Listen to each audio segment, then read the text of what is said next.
Yes, it's a pleasure to meet you. So we are, or I am live with both Cathy and Marcy. Thank you so much for joining me today with Disability Media Network. This is exciting to talk about both of you as well as the film, All Wigged Out, that we have on our network. So how are you ladies doing today? We're doing great. We're doing It's great, a beautiful day here in Silver Spring, Maryland, and we're the lucky people to be here. Yeah, for sure.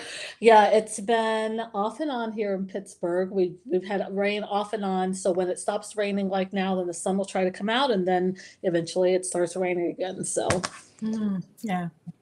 So by way of quick background, am talking to the duo extraordinaire, Cathy and Marcy, behind All Wigged Out, which is a film that we have on our platform, but it really just sort of explores the journey of a cancer diagnosis and also being fortunate enough to have such an advocate and a partner that you have, for sure, because not everyone has that and has that ability to be able to have someone with them at all times, for whether it's hand holding or helping to yell at the person who's You caught Yes. that part? It's true. That's absolutely Yes. true. I'm very lucky in that way. Yeah, for sure. So I would love to just sort of start out and learn what, what was behind your wanting to document the journey and even discuss the journey through a feature film. There was a long process behind that. When Marcy got her diagnosis and we went through our little shock and awe period, like I think most people do, then we went into attack mode. We're going to attack this, we're going to win. And Marcy over here has an amazing sense of humor. And in her thinking about how she wanted to talk about this, whether or not she wanted to talk about it, which I think is an important thing. We Yeah. do a lot of work in advocacy with cancer patients, particularly breast cancer patients. And I think you make a choice about whether or not you want to let people know and how you want them to help and all that kind of stuff. And Marcy's choice at the time was to post really amazingly smart, helpful, educated, but hilarious cartoons on Facebook about what she was going through.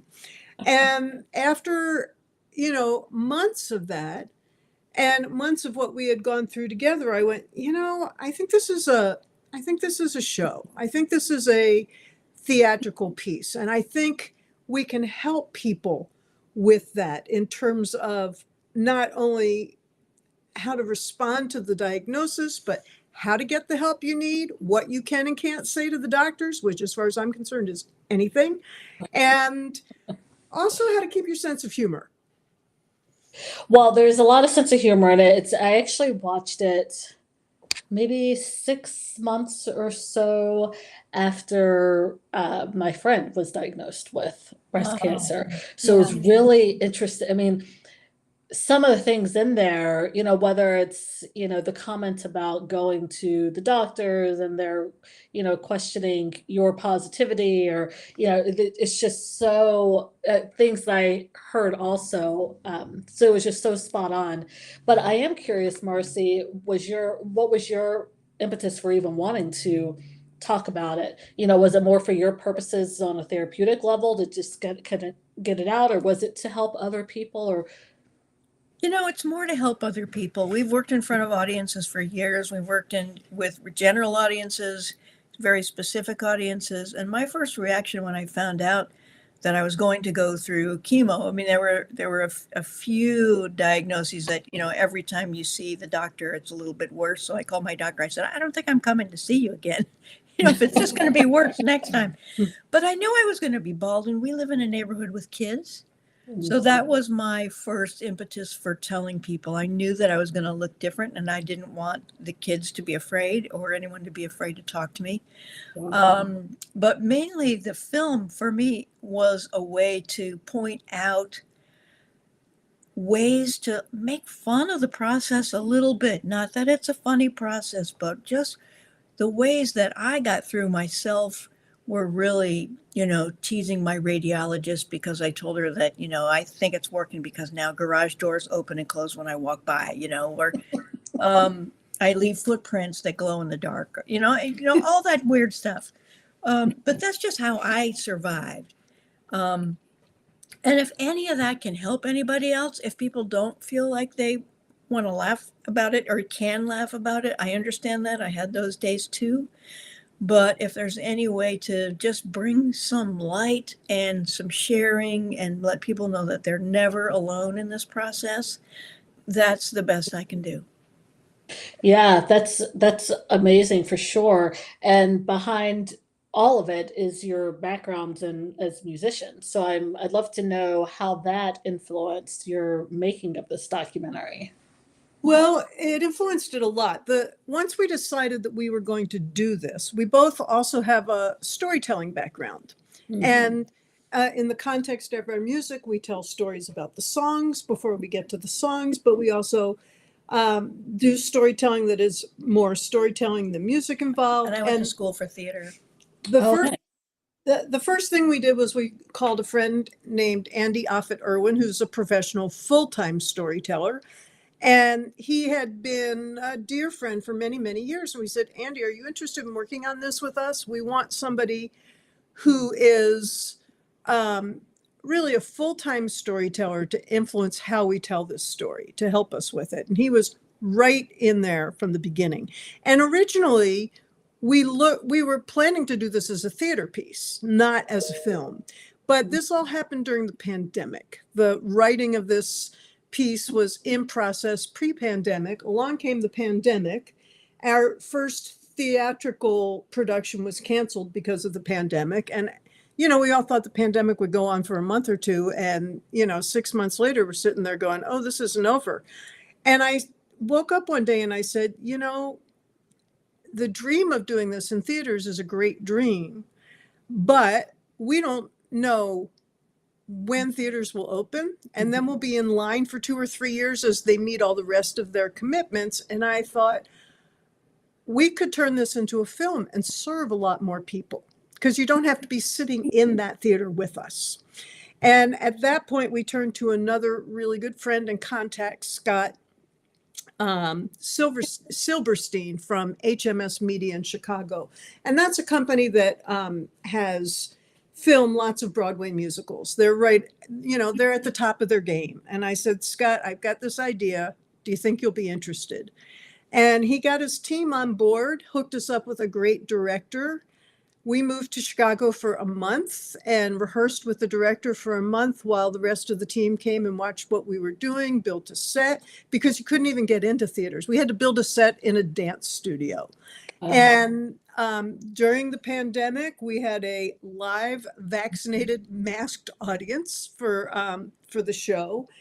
And then tackled the whole editing and distribution process. And in the end, although I'd still love to do it in a theater, it's been so amazing to tour with this film and meet people face to face and work with cancer support organizations and work with doctors and work with practitioners. And I believe also give people a lot of hope about how they can get advocacy, create their own advocacy, create a bit of respite and sense of humor around what they're going through. And now that we're smack in the middle of Breast Cancer Awareness Month, I mean, if nothing else, when this came out sort of post-pandemic, we did a lot of big events and we said, how many people skipped mammograms during the pandemic? How many people have yet to get your mammogram post-pandemic? And literally 3/4 of the audience would raise their hands. All right, make yourself a promise that on Monday morning you're making that appointment. And if that alone saves some people, that's great. It's an important reminder, and it's become a very important part of our work to advocate and work with cancer support organizations. So what has been, well, I have actually, I guess maybe a two-folded question. What has been the response from people who have watched? And then specifically from doctors, do you think that they have learned anything from watching the film, even as something as simple as just sort of bedside manners? I'll take the first part of that, Okay. which was I wondered if this would really be understood or appreciated by people who were not breast cancer patients. And during the filming, there was this young girl sitting with her family off to the side, but in the front row. And I could feel she was right with me all the way. In fact, I couldn't help looking at her sometimes, while we were filming. And because Cathy and I are performers, we tend to just go straight through. So we didn't film it in scenes. We just did it as a performance. And afterwards, I went over to her. She had this big smile on her face. And I said, hi, I introduced her myself. And she said, you just told my whole life. And I said, really? Because she was young. I said, how old are you? She says, 13. She was there celebrating the very first year of her life when she hadn't been in the hospital with sickle cell. And, it was amazing how many of the experiences really overlapped with her. Right. But I was so happy. I was just, so proud of her for just jumping right up and talking to me and walking around the set and telling me her story. Yeah. But that's the first time I had an inkling that people with other things going on in their lives were going to relate to this film. I'll let you answer the doctors. The doctors. Marcy's surgeon, a fabulous doctor named Colette Magnet, was very supportive of us making this.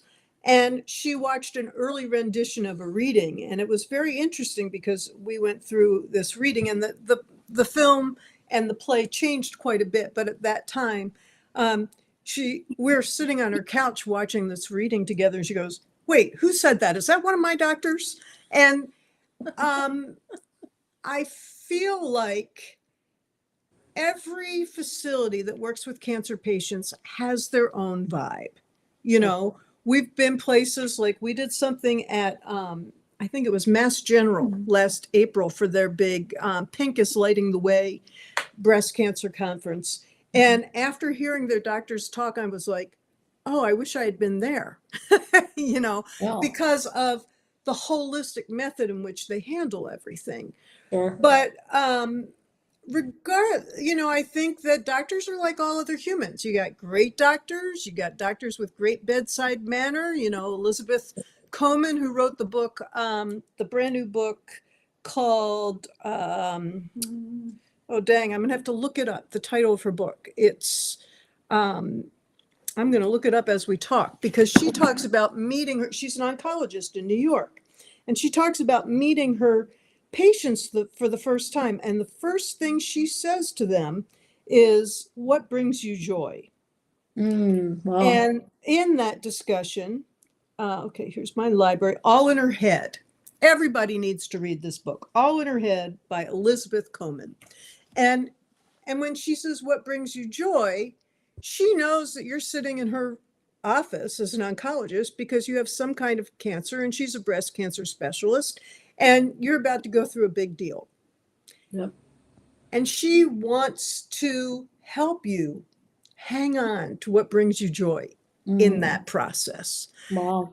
I think what a lot of people see is a lot of doctors who are squeezed for time. The healthcare system hasn't recovered from the pandemic. There's in some places they're skeletal compared to what they were. Yeah. We're still dealing with a lot of burnout. We're dealing with a lot of things. And what we want to do is encourage patients to find the language to ask for what they need. And let me give you an example. Is that okay? Yeah, sure. Yeah, let me give you an example because as we were releasing All Wigged Out into the general world, I got my own diagnosis for breast cancer. And I had essentially very similar protocol to what Marcy went through. And I had a lot of different experiences, but one of them was these days, often you're seen by a physician's assistant instead of by your oncologist or your physician in between certain landmarks. And the first time I saw a physician's assistant, she was subbing for mine because mine was out on her own medical leave. And at the end of the meeting, I looked at her and I said, now, I know you're a sub, but you really did a great job. And am I going to see you again, or is it going to be potluck as long as this other person is out? And she said, I'm sorry to tell you, I think it's going to be potluck. And I looked at her and I said, that won't work for me. I need and deserve some continuity in my care. I don't want to tell my whole story over and over and over again. And I am going to push for finding a way for you to be my PA through this process. And she looked at me and she said, she came from another department. She looked at me and she said, I'm not supposed to do that, but I'll do it for you. Nice. And, you know, there are other times when I said things to doctors that advocated for myself. And when we give workshops, Marcy and I give a workshop called Patient Power, an Advocacy Toolbox. And anybody who's watching, if you're interested in that workshop, you just contact us through our website, cathymarcy.com. I'll get the email, I'll respond to you. And, you know, we would give this workshop and I'd give a few examples of things that we advocated for either one of us. And people would say, you can say that to your doctor? Yeah. Yes, you will have permission to say anything to your doctor. Yeah. And if you don't, you're doing yourself a disservice. Yeah. Yeah, no, patient advocacy is such a big deal.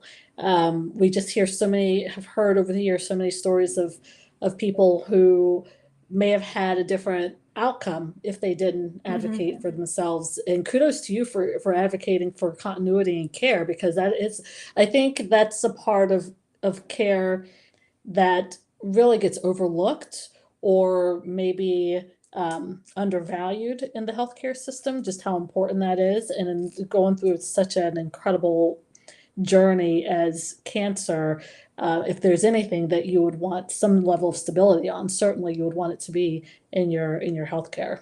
Oh, So absolutely.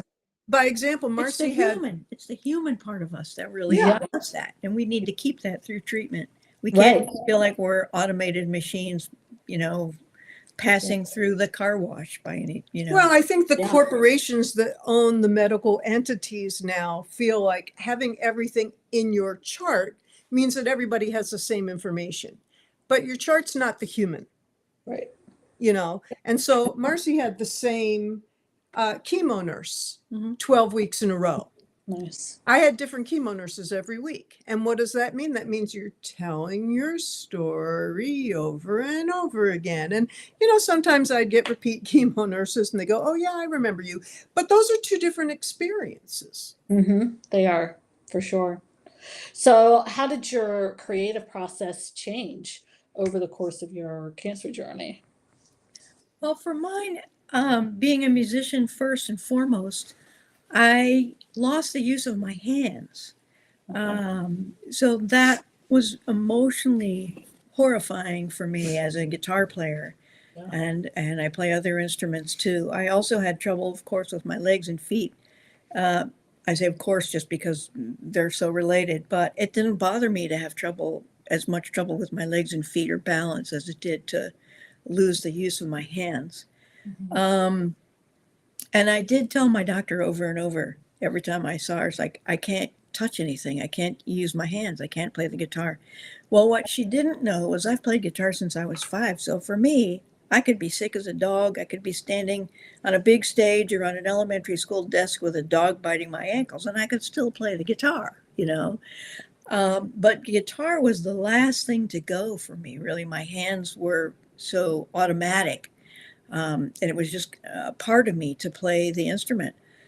So when that went, it was a huge deal to me, but it wasn't a huge deal to my oncologist. So finally, she got fed up with me telling her about my hands. My hands were purple, my nails would fall out, and I couldn't, like, among patients, there was a saying, it's like, hey, can you pick up a quarter? And if the answer was no, everybody knew how you were doing. Okay. But it's a quick way to say, how are you? But so finally she kind of rolled her eyes at me and she said, well, has it affected your life in any other way? And I said, well, I can't wear pants because I can't pull them up. I can't do a zipper. I can't do buttons. I can't do all these other things. And she kind of went, oh, well. And then she realized she was hitting me a little too hard. And needed to back off, you know. Yeah. And also Cathy pointed out that my feet were so swollen. I went from a size 8 tennis shoe to a size 12 Uggs. Wow. And that was dangerous too. But for me, my brain and my heart just wanted my hands back. Yeah. So that's another reason why it's great to have an advocate with you. Oh, absolutely. So back to your creative process. I'll talk a little bit about the creative process of making this script, this live musical, and then turning it into a film.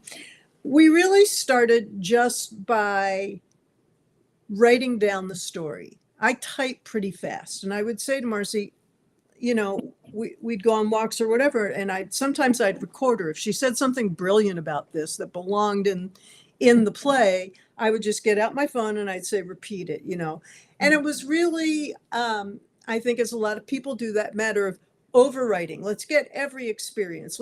Let's get every moment that has value to other people, that might help other people. And sometimes it helps other people in their advocacy. Sometimes it helps other people just simply in understanding what a cancer patient might be going through.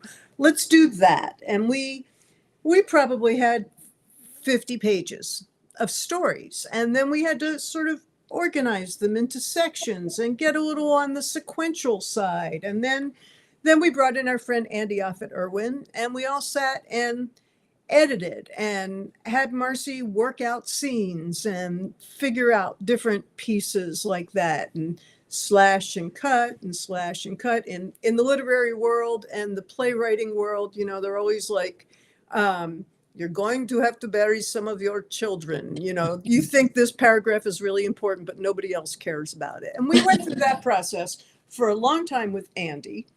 And that gave me an audience to play off of too. Sure. So when I had new ideas, I could just sit them down and say, hey, how about this? And sometimes Marcy would just act out a scene and Andy and I would go, that's it. Let's write that down, And eventually we did some in-person readings. We had a great friend in Charlotte, North Carolina, who hosted 2 readings at his home.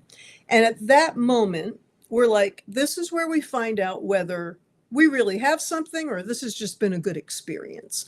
And this guy had about 35 people in his house. One of them was his personal doctor. There were theater people, there were medical people, there were just plain old friends. Andy was there. And we also brought in a woman named Allegra Libanati, who is a really wonderful director. And we had been in touch with her about possibly being the director. And so we did these 2 readings. And at the end, we went, we really have something. It needs a lot of work, but we really have something. And so we continued tweaking it and working on it. We did 2 more readings. We had a slot in the local DC Fringe Fest? Yeah, the Fringe Fest. We had a slot in DC Fringe Fest, and that got canceled because of the pandemic.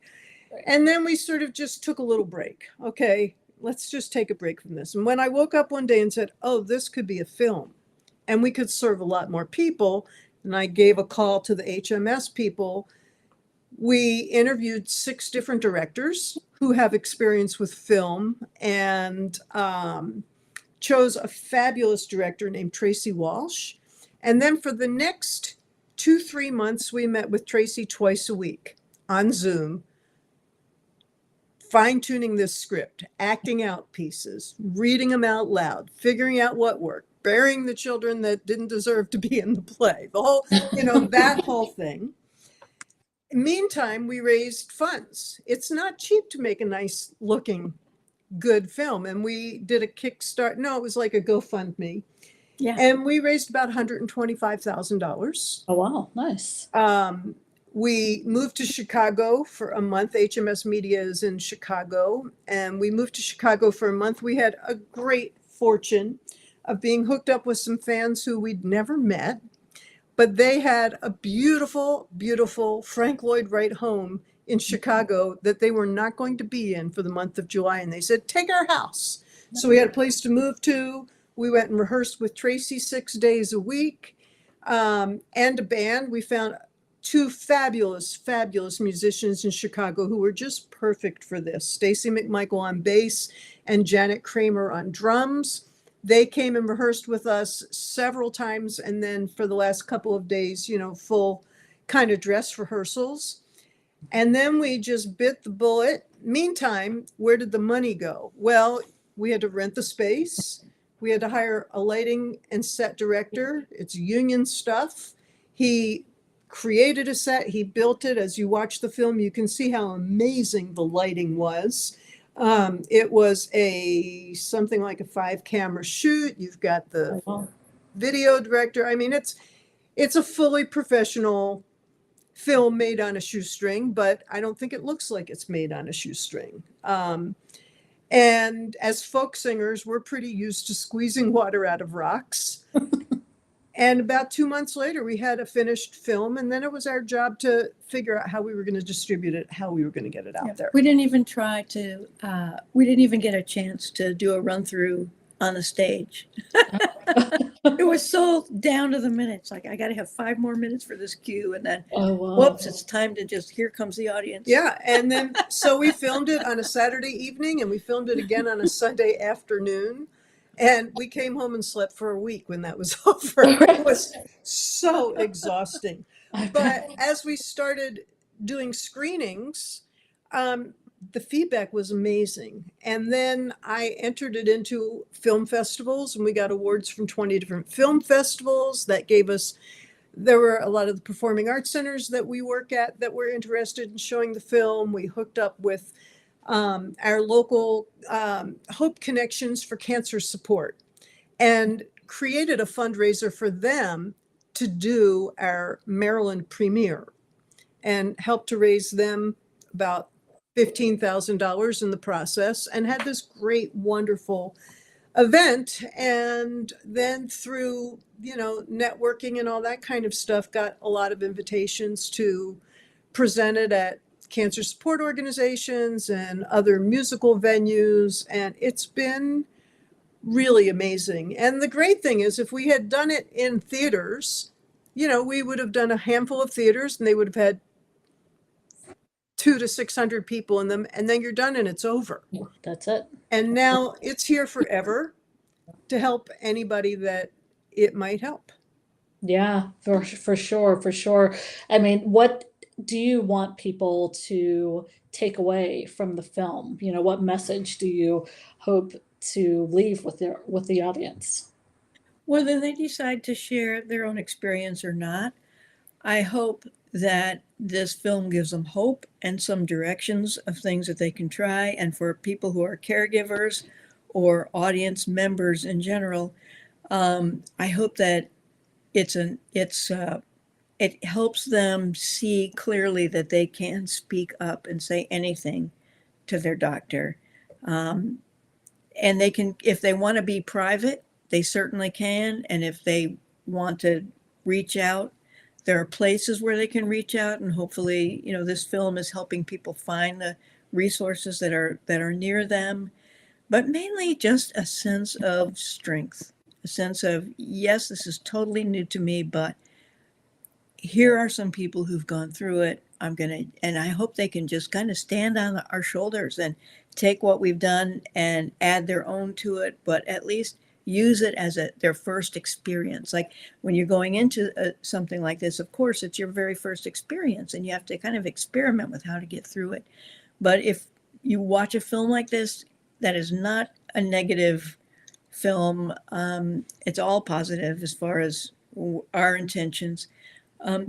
Hopefully it can act as someone's first experience, and it'll get rid of those fears that people have going into this, and also going into being a caregiver. I think that's true. And I feel like it's really important for people to know that All Wigged Out is not a downer. No. You are going to laugh. You may cry from time to time, but you're going to laugh. You're going to find that sense of humor that can be threaded in and out of these experiences. And, I also think it's important for people to know that the American Cancer Society now says that by 2030, 1 in 2 Americans will be diagnosed with some kind of cancer.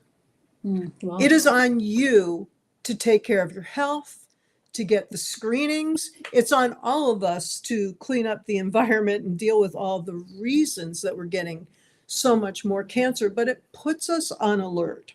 And what that really means is everybody is going to have a cancer experience, either because it's a relative or a friend or the friend of a friend or themselves. And I hope some of you escape this entirely, but it's unlikely, and we get calls every week from people. My friend is going through this. How can I best help them?